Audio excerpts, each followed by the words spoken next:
नमस्कार, बहुत स्वागत है आप सभी का। मैं हूं आपके साथ लोकेंद्र त्यागी और आप देख रहे हैं 10 बड़ी खबरें आज की फटाफट अंदाज में। सबसे पहले बात तो आज निकाय चुनाव की। महाराष्ट्र में निकाय चुनाव होने वाले हैं और सबकी नजरें इस पर हैं कि क्या ठाकरे ब्रदर्स की वापसी होती है या फिर यहां पर जो मुंबई है, बीएमसी है, उस पर बीजेपी अपना कब्जा जमा लेती है।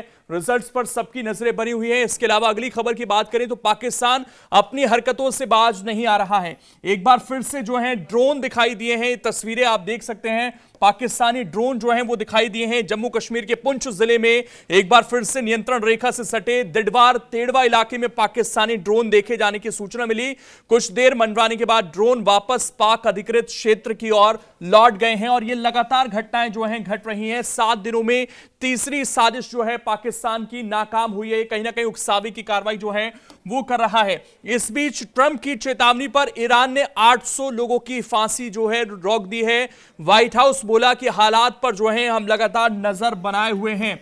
तो बातचीत का जो रास्ता है वो निकलता हुआ नजर आ रहा है। इस बीच व्हाइट हाउस की तरफ से बयान आना कि फांसी रोक दी गई है, ये कहीं ना कहीं जो स्थितियां इस वक्त बिगड़ती हुई दिखाई दे रही थी, ऐसा लग रहा था कि अमेरिका कभी भी जो है अब ईरान पर हमला कर सकता है, वो कहीं ना कहीं स्थितियां कंट्रोल में अब यहां पर दिखाई दे रही हैं। इस बीच भारत लगातार अपने लोगों को वहां से निकाल रहा है और ईरान ने अपना हवाई क्षेत्र खोला है। आज आएगी पहली निकासी उड़ान। फंसे भारतीय छात्रों को लाने की प्रक्रिया जो है तेज है, जैसा भारत ने यहां पर एडवाइजरी भी जारी कर दी थी अपने नागरिकों के लिए। और अब जो लोग वहां पर फंस गए हैं उनको भी निकालने की कवायद जो है वो जारी है वहां पर।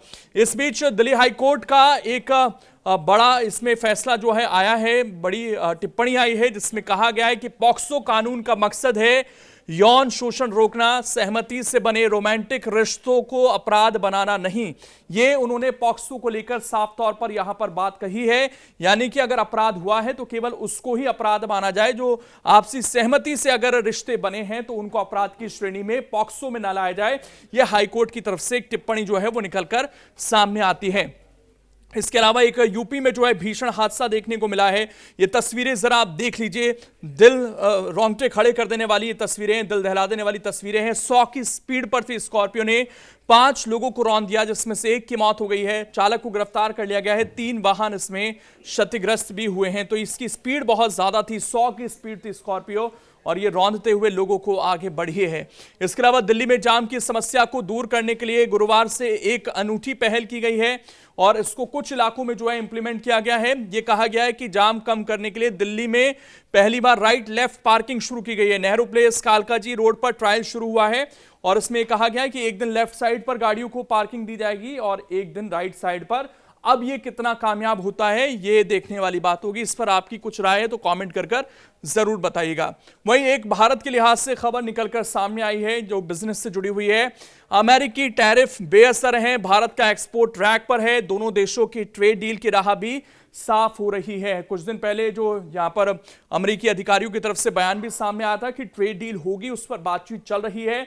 लेकिन भारत ने जिस तरीके से और देशों के साथ अपने एक्सपोर्ट को बेहतर किया है, कुछ देशों के साथ यहां पर फ्री ट्रेड एग्रीमेंट हुए हैं, उससे फिलहाल जो भारत का एक्सपोर्ट है उस पर असर ज्यादा पड़ता हुआ नजर नहीं आया है।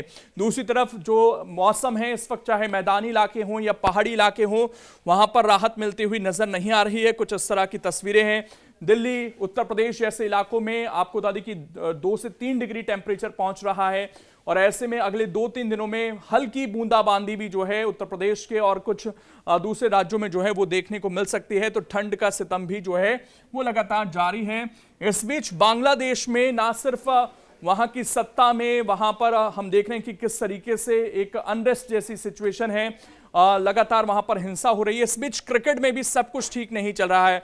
वहां पर जो मैच होने थे लीग के, बांग्लादेश की जो लीग है उसका बॉयकॉट कर दिया गया खिलाड़ियों की तरफ से, क्योंकि जो नजमुल इस्लाम है इनकी तरफ से एक टिप्पणी की गई थी खिलाड़ियों को लेकर और इंडिया को लेकर। इसके बाद खिलाड़ियों की नाराजगी, मैच का बॉयकॉट किया। इसके बाद बांग्लादेश क्रिकेट बोर्ड झुका है और नजमुल इस्लाम को पद से हटा दिया गया है। अभी इस चीज को लेकर भी पेच फंसा हुआ है कि बांग्लादेशी खिलाड़ी क्या आ रहे हैं भारत T20 वर्ल्ड कप खेलने या नहीं। लेकिन क्रिकेट में भी इस वक्त वहां पर भूचाल आया हुआ है, ये साफ तौर पर दिख रहा है। तो ये थी आज की 10 बड़ी खबरें।